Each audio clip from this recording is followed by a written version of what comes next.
Hey guys, Jeff with Henderson Acres here. Today I'm showing you what I did with my raspberry bushes and stuff. What I like to do in my run, I think if you saw the run video, I talked about how I have some currants and elderberries planted over there, along with some blueberries. There's one back over there, then another one way back over there.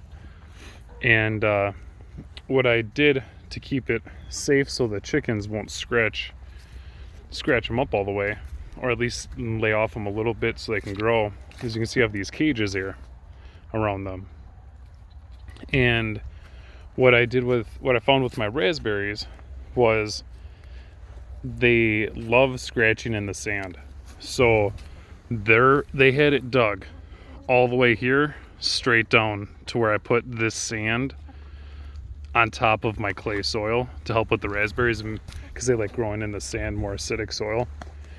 And they actually scratched it. It was like a perfect outline of where the cage was, straight down.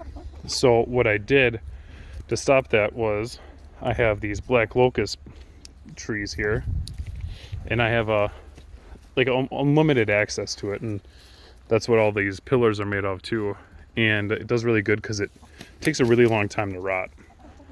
And you can see now they're not actually scratching all the sand up. So what I did is after I filled in all of the sand that was missing, I extended and I added 3 more raspberry bushes. And then while I had the help, I just brought in the rest of the sand so I can add in more. I'll probably end up coming maybe all the way over to here, probably another 10 feet for raspberry bushes. And that should be pretty good for my family and leaves room for it to expand and stuff.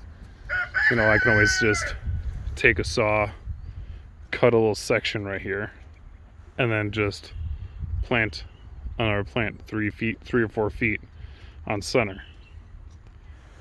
And what I did after I moved all of the sand, I mean the amount how I want it, is I brought in kind of a little bit of a tedious job, was finding the right kind of logs to kind of fit, because you can see they're not perfectly straight here.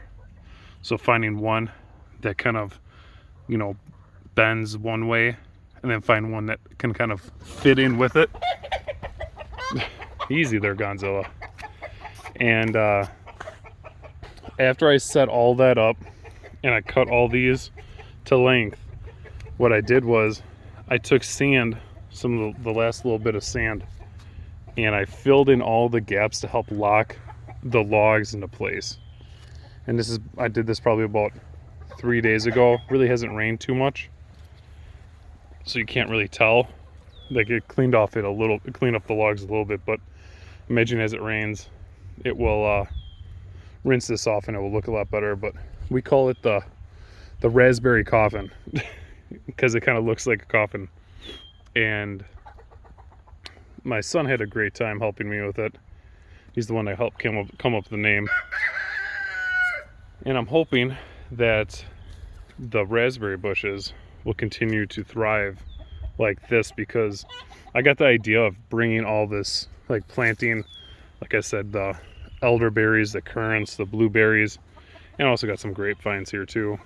I got that idea from Edible Acres. He does a lot of like that kind of that cool stuff of like having like a living chicken run, where it has like instead of me building another thing like that to help make shade, my plan is to have these currants and elderberries grow up and they can produce. And also I got high bush blueberries, so they can grow up and create that shade for them. And then it will be during the summer you'll have the shade, and during the winter the leaves will fall off and you'll have the sun able to get down to them. So I'm just kind of now starting to expand it a little bit.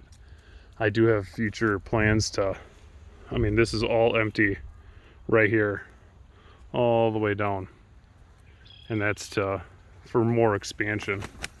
Then I also have another area over here that I can thicken it up. So that's what I ended up doing to try to help with protecting the raspberries.